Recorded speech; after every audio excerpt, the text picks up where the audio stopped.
ওদের কলকারখানা নেই, আমাদের ব্যবসায়ীরা ওখানে সব পৌঁছে দেন। চাল ডাল তেল নুন কাপড় থেকে আরম্ভ করে ফল সার সবই যায়। বাংলাদেশে ভালো কোনো কলেজ নেই, বাংলাদেশে ভালো কোনো হাসপাতাল নেই, বাংলাদেশে ভালো কোনো কলকারখানা নেই, বাংলাদেশের মানুষ না খেয়ে মরছে, না খেয়ে মারা যাচ্ছে, কোনোভাবে কোনো কিছু কুলগেনা পাচ্ছে না। রীতিমতো যেন ভারতের দিকে হাত পেতে বসেছে, দাদা আমাদেরকে দিন, আমাদেরকে আলু দিন, আমাদেরকে পেঁয়াজ দিন, আমাদেরকে কাঁচা লঙ্কা দিন, আমাদেরকে শুকনো লঙ্কা দিন, আমাদেরকে কচি করে একটু গাড় মারা দিন, আপনাদের গাড়টা একটু ঘুরিয়ে দিন, আমরা গাড়টা মেরে দিচ্ছি। সকল কিছু বাংলাদেশ ভারত থেকে চাইছে। কি দাদা, মাথাটা ঠিক আছে তো নাকি সব গেছে? এই যে 2 বছর বন্ধ ছিল তোমাদের সঙ্গে আমাদের লেনদেন, আমাদের কি কোনো কিছু ছেড়ে গেল? কি কোনো কিছু ছেড়ে গেল বাংলাদেশের? কিচ্ছু ছেড়া যায়নি, বরঞ্চ বাংলাদেশের প্রতি অন্য অন্য যে রাষ্ট্রগুলো আছে সবাই কুচি করে বাংলাদেশে ব্যবসা করতে চলে এসছে। কি হলো, মাঝখান দিয়ে তোমরা কুচি করে গাড় মারা খেলে, বাংলাদেশের কিছু হলো? দাম বাড়লো কোনো জিনিসের?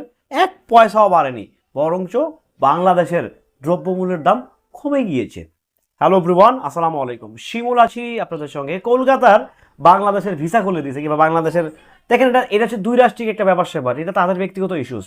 বাট যখন আমার দেশ নিয়ে কেউ কথা বলবে, আমার দেশের ভূখণ্ড নিয়ে কথা বলবে, সো ডেফিনেটলি এখানে টলারেন্স কোনোভাবেই করা যায় না, সেটা যে কোনো দেশেরই হোক না কেন। বাংলাদেশের মানুষ কিনা গরিব, বাংলাদেশের মানুষ না খেয়ে থাকে, বাংলাদেশে নাকি ভালো কোনো কলকারখানা নাই, আর গালি দিয়ে বলবো? এই এই শুয়ারটা কি জানে যে বাংলাদেশে কি আছে আর বাংলাদেশে কি নেই? এ কি জানে আসলে? এরা এরা কি কোনো প্রকারে কোনো কিছু জানে বাংলাদেশের সম্বন্ধে? এদের কি জানার আছে বাংলাদেশ সম্বন্ধে? আরে তোদের দেশে যদি আমরা না যাই, আমাদের কোনো কিছু ছেড়া যাবে না, আমাদের সেফ কোনো কিছু ছেড়বে না, আমরা আমাদের জায়গায় বল তবিয়ত থাকবো। বাংলাদেশে কি মনে করেছিস স্বয়ং সম্পূর্ণ বাংলাদেশ?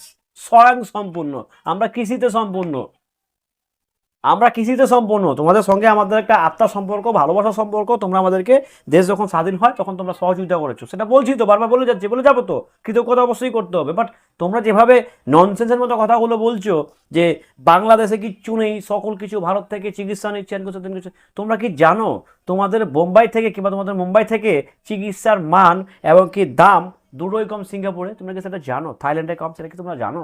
মারাই যে তোমাদের সঙ্গে যে 2 বছর সম্পর্ক ছিল না আমাদের, আমরা কোথায় গিয়েছি? সিঙ্গাপুর গিয়েছি, থাইল্যান্ড গিয়েছি, মালয়েশিয়া গিয়েছি, পাকিস্তান গিয়েছি, তো কি সমস্যা?